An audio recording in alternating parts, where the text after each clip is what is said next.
দক্ষিণেশ্বরে নবমী পূজা দিবসে ভক্ত সঙ্গে শ্রী রামকৃষ্ণ এই অধ্যায়ের দ্বিতীয় পরিচ্ছেদের প্রথম অংশ।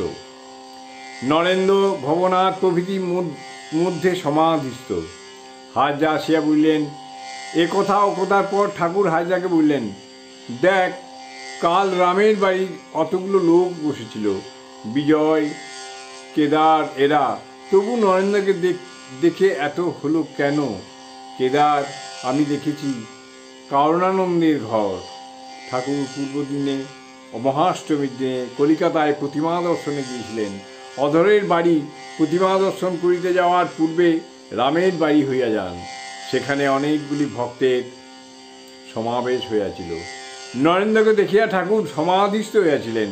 নরেন্দ্রর হাঁটুর উপর পা বাড়াইয়া দিয়াছিলেন ও দাঁড়াইয়া দাঁড়াইয়া সমাধি হইয়াছিল। দেখিতে দেখিতে নরেন্দ্র আসিয়া উপস্থিত। ঠাকুরের আনন্দের আর সীমা রহিল না। নরেন্দ্র ঠাকুরকে প্রণামের পর ভবনাথ আদির সঙ্গে ওই ঘরে একটু গল্প করিতেছেন। কাছে মাস্টার। ঘরের মধ্যে লম্বা মাদুর পাতা। নরেন্দ্র কথা কইতে কইতে উপুর হইয়া মাদুরের উপর শুইয়া আছেন। হঠাৎ তাহাকে দেখিতে দেখিতে ঠাকুরের সমাধি হইল। তাঁর পিঠের উপর গিয়া বসিলেন সমাধিস্থ।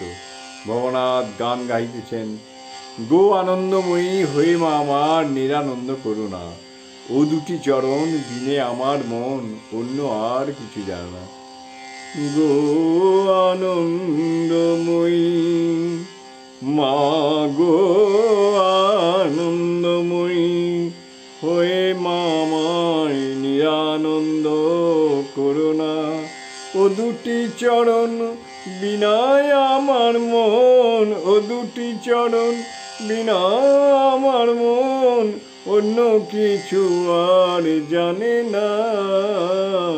গো আনন্দময়ী হয়ে মা আমায় নিরানন্দ করুণা, ও দুটি চরণ বিনা আমার মন অন্য কিছু আর জানে না। মা গো আনন্দময়ী নিরানন্দ করুণা। ঠাকুরের সমাধি ভঙ্গ হইল। ঠাকুর গাইতেছেন, কখন কি রঙ্গে থাকো মা, কখন কি রঙ্গে থাকো মা। জয় ঠাকুর।